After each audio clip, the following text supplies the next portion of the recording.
Prijazen pozdrav, spoštovane gledalke, cenjeni gledalci lokalnega programa TV Studia Bistrica. Ko se ozremo naokrog, se zdi, da koledarsko pravzaprav nismo sredi zime, ampak nekje na začetku pomladi.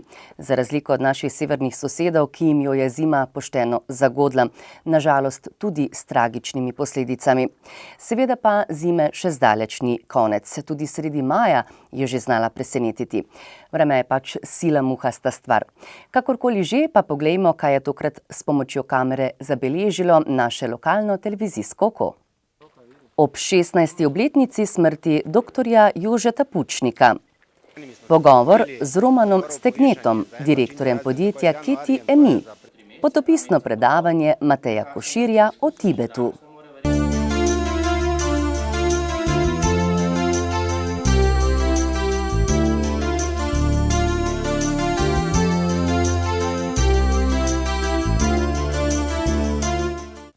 Pretekli petek 11. januarja je minilo 16 let od smrti doktorja Jožeta Pučnika, ki je odigral eno najpomembnejših vlog v času slovenskega osamosvajanja.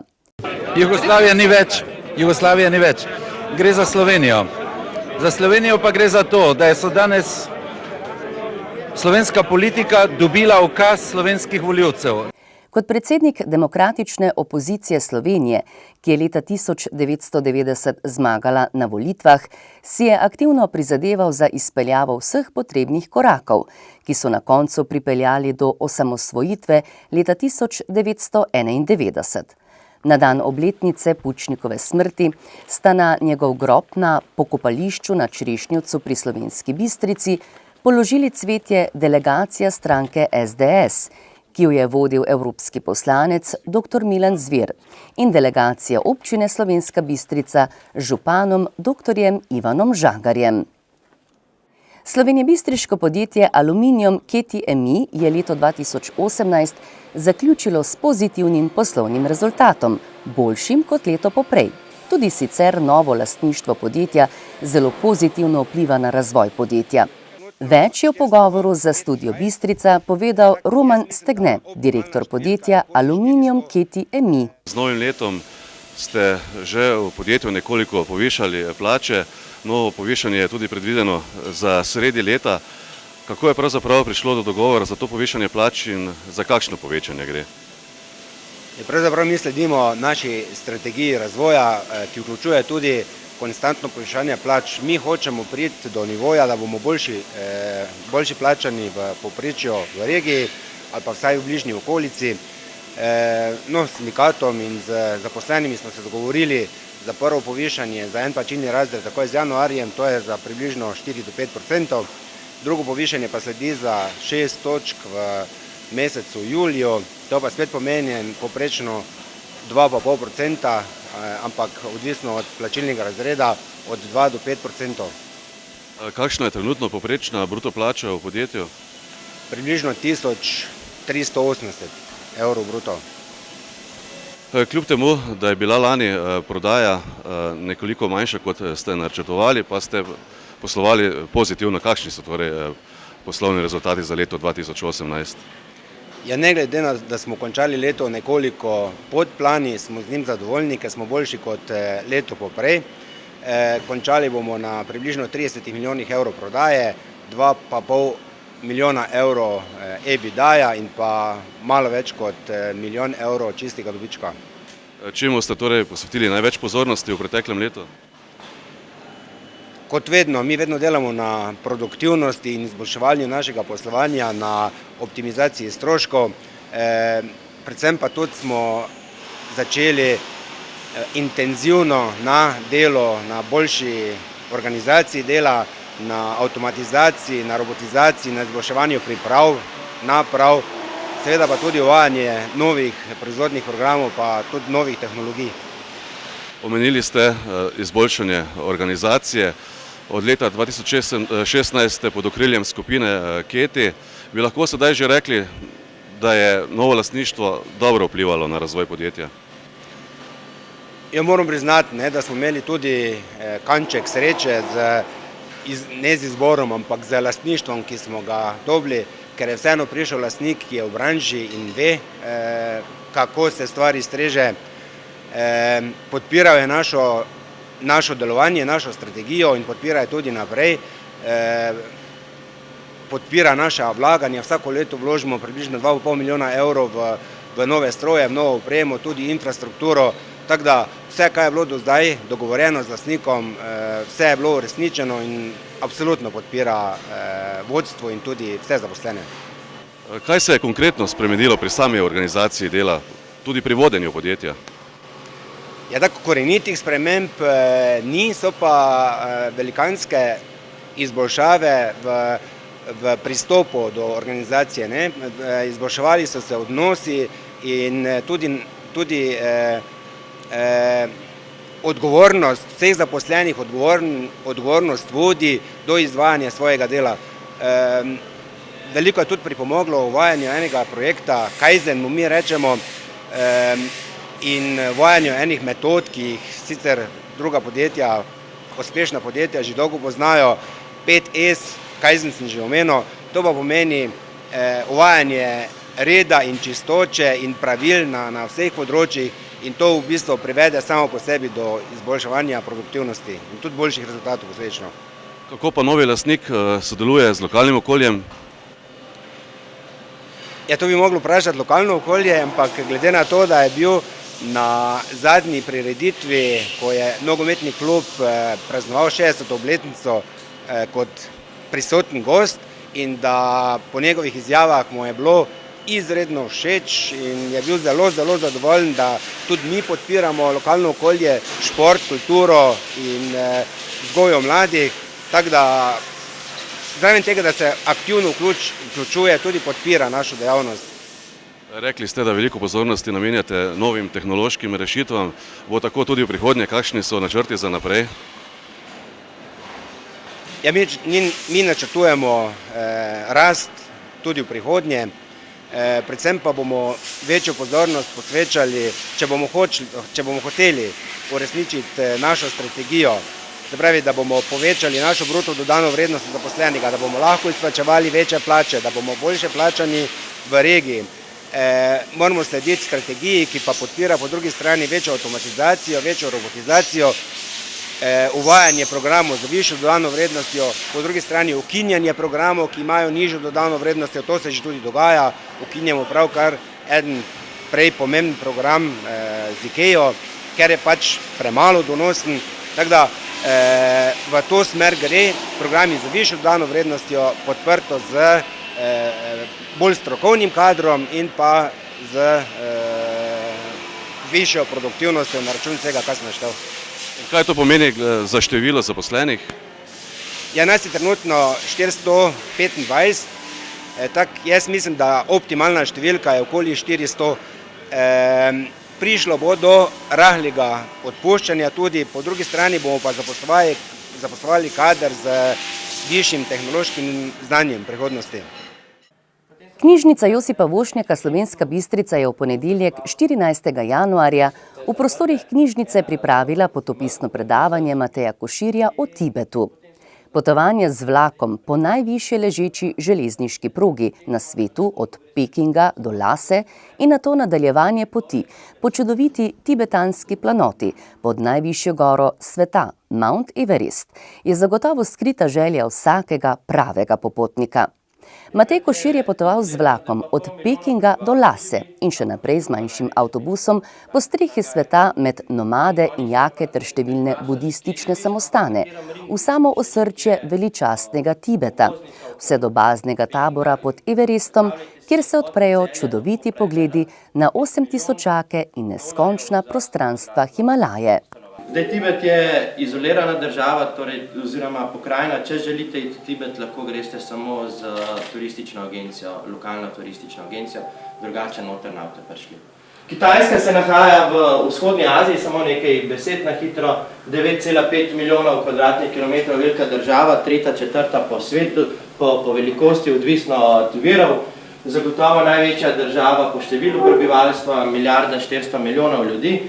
34 različnih provinc imajo in med njimi je tudi Tibet, približno 1000 km sever-jug, zahod-vzhod približno 2500 km. na jugu meji z Indijo, Pakistanom, Nepalom, Butanom pa Burmo, v smislu Himalaje. To je 4000 km dolga meja in samo en mejni prehod imajo z Nepalom in Tibetanci ne morejo dobiti potnega lista in ne smejo potovati. Za začetek. Približno 4500 metrov nadmorske višine celotne pokrajine, 1.300.000 kvadratnih kilometrov je velik, 4500 je tisto neko povprečje, bolj ko greste proti severozahodu, više je, hujše zadeve za živeti in tukaj pravijo, da je za Antarktiko in Grenlandijo najmanjše poseljeno območje na svetu. No? Da si predstavljate, večinoma je permafrost obstaja, to je stalno zamrznjena zemlja, razen okolici Lase, glavnega mesta, no? Če mu rečemo glavno mesto. To je pa to. Zdaj, večinoma se ukvarjajo z, jaz sem po resnici mislil, da bojo to hribi 4000-5000 metrov, vse zeleno, ne? To je pustinja, pol puščava, samo kamni, niti trave ni in sem jih vprašal, če je po juliju, avgustu, ko je deževno, kaj bolj zeleno, pravijo, da ni nič zeleno. Vsaj na tem koncu, ne, bolj ko greste proti vzhodu, bolj je zeleno, hribov je tukaj pa, gledajte, pol puščava, se boste videli, no. Pustinja res. Ukvarjajo se s kmetijstvom pa živinorejo, govorimo o čereji pa govedu tibetanskem, pomemben ječmen, pšenica, kašen fižol, industrija avtomobilov, farmacevtska, preprog, imajo tudi pivovarno v Lasi, po mojem največja na svetu, ogromno pa zlata, srebra pa raznih rudnih bogastev. Še zgodovino, in sicer do 7. stoletja se je v Tibetu ne vedlo kaj preveč. Razni miti in bajke so od 7. do 10. stoletja je bilo pa to kraljestvo. Močno kraljestvo, katerega je potem v 13. stoletju napadla mongolsko kraljestvo, v 14. so ponovno postali samostojno in potem v 17.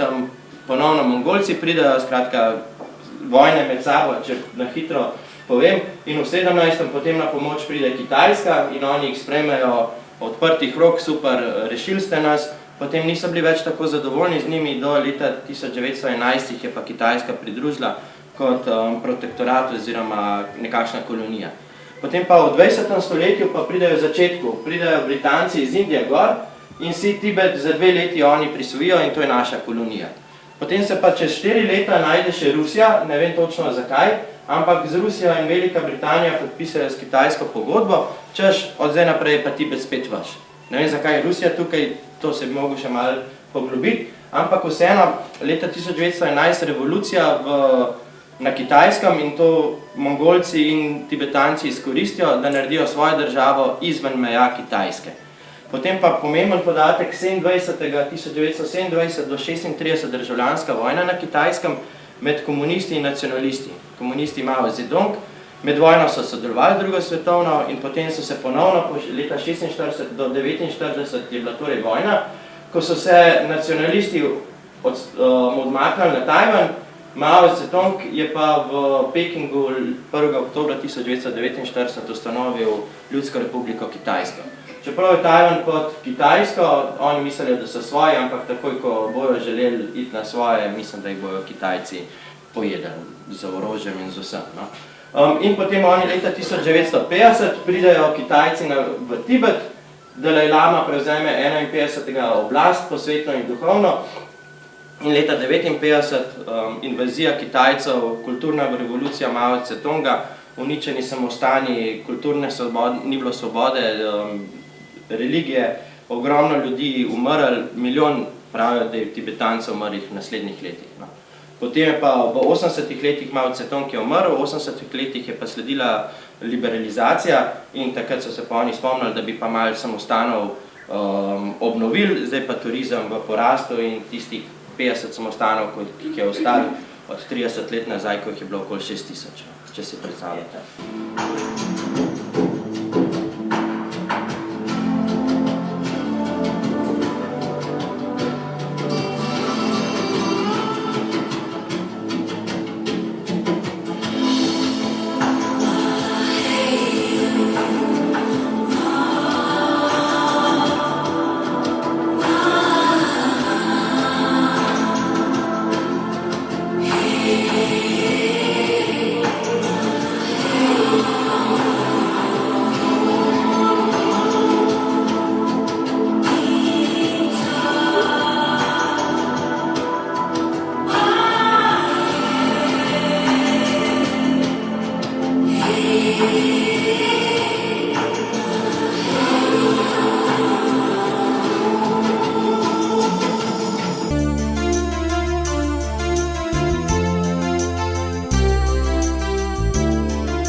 Čebelarstvo ima v naših krajih bogato tradicijo, ki jo člani Čebelarskega društva Slovenska Bistrica skrbno negujejo in nadgrajujejo. Pomen gojenja in vzreje čebel je neprecenljiv, saj je vsem dobro znana resnica, da bo takrat, ko čebele ne bodo zmogle več opravljati svojega poslanstva, tudi življenje vseh ostalih vrst na tistem področju ogroženo. Čebelarji se tega še kako dobro zavedajo, zato skrbno bdijo nad nepravilnimi in škodljivimi posegi v naravo in nanje vseskozi tudi opozarjajo. Slovenci smo seveda upravičeno ponosni na našega znanega čebelarja in prvega učitelja čebelarstva na cesarskem Dunaju, Antona Janšo, ki je znanje slovenskega podeželskega malega kmeta čebelarja predstavil širnemu svetu in prispeval k temu, da je naše območje zaslovelo svojo avtohtono čebelo, krajinsko sivko. Danes so čebele še vedno poseljene po celotnem območju Slovenije. Z opraševanjem samoniklih in gojenih rastlin daleč največ prispevajo k biotski raznovrstnosti v naši državi. Čebelarstvo je kot kmetijska panoga v Sloveniji zelo pomembna. Čebela nas pravzaprav spremlja skozi vse življenje. Je simbol pridnosti, varčnosti ter skrbnosti. Predstavlja vzor učinkovitosti, gospodarnosti in socialne urejenosti.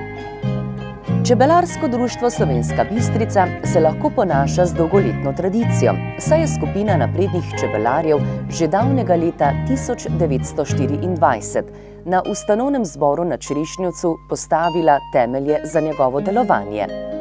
Danes se uvršča društvo med največja čebelarska društva v Sloveniji. Zagotovo pa je najštevilčnejše v Čebelarski zvezi društva Maribor, saj šteje okoli 100 članov, med njimi tudi nekaj uspešnih čebelark. Slednje sodelujejo tudi v sekciji za uporabo medu v kulinariki. Tudi strokovna sestava društva je nadvse spodbudna. Imajo namreč tudi 6 čebelarskih mojstrov. Več kot 40 čebelark in čebelarjev je opravilo nacionalno poklicno kvalifikacijo. Tečaj za apiterapijo sta opravila 2 čebelarja in pred kratkim 2 mladi čebelarki. Nekaj čebelarjev pa je čebelarskih preglednikov.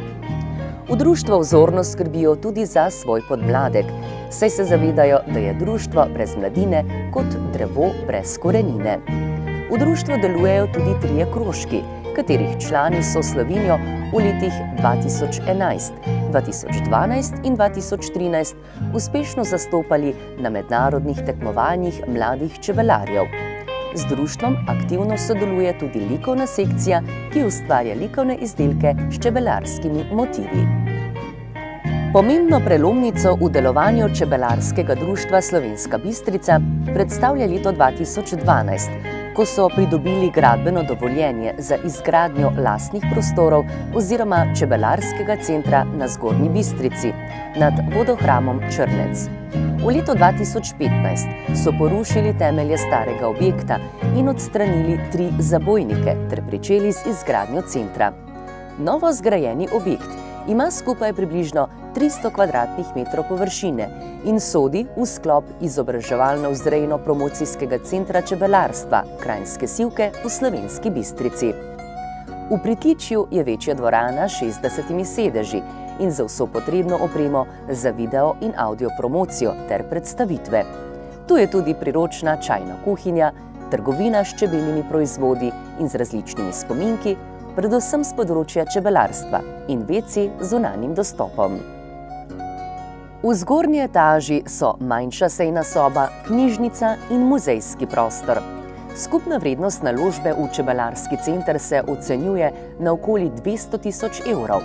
Približno polovico te vrednosti predstavlja prostovoljno delo članov društva in pa material, ki so ga prispevali. Preostali del pa so finančna sredstva, ki so jih zagotovili sponzorji in pokrovitelji.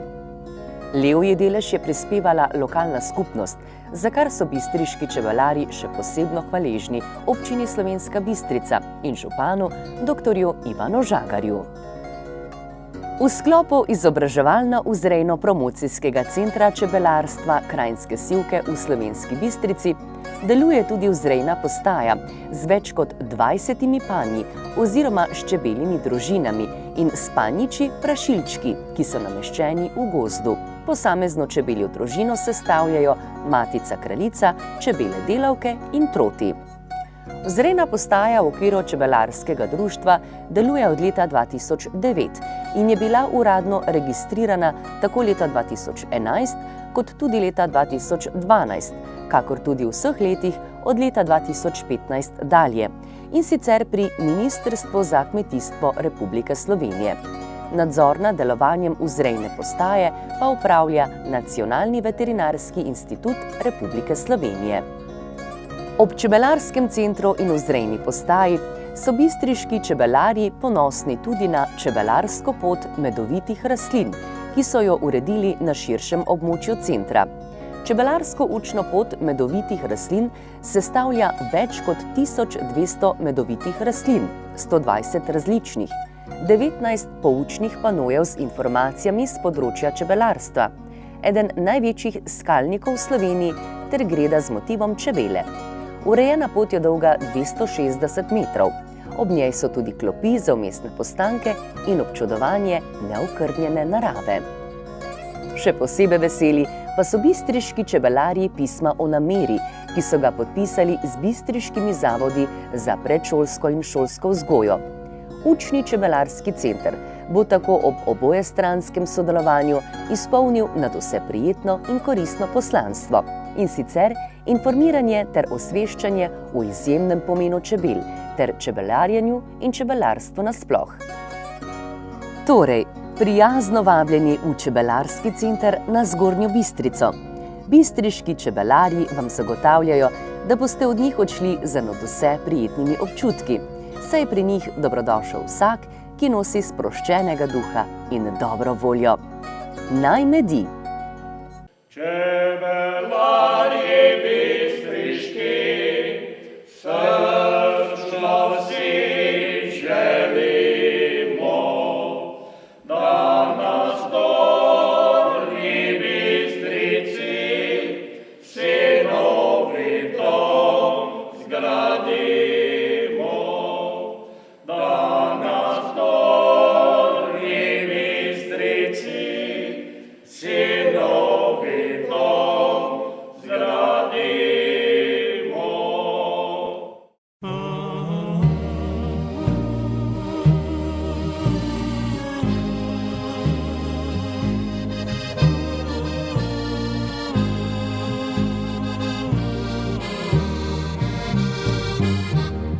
Sonce šlo je za goro, mrak je padel na zemljo, pisem črička sliši se k večernem počitku, vabil se.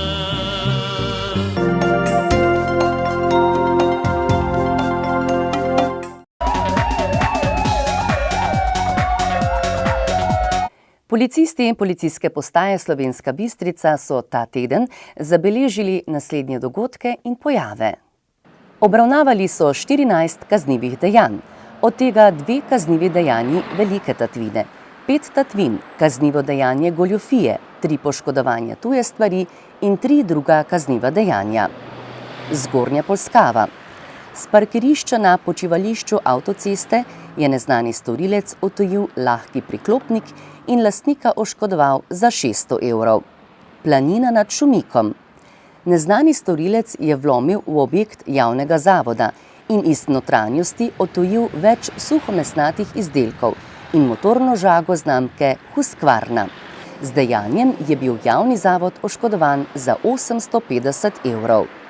S področja prometne varnosti so policisti obravnavali 6 prometnih nesreč z materialno škodo.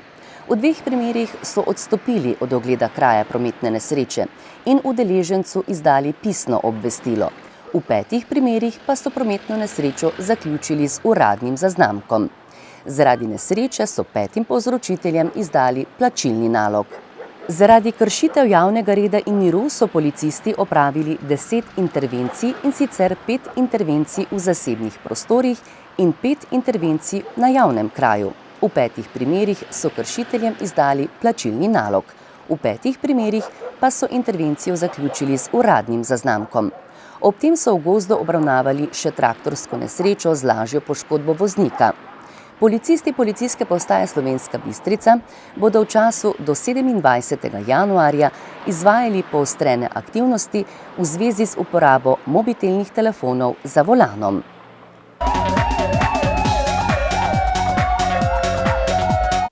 Torej, previdno s telefoni, seveda ne zaradi policistov, ampak zaradi vaše lastne varnosti in varnosti drugih udeležencev v prometu.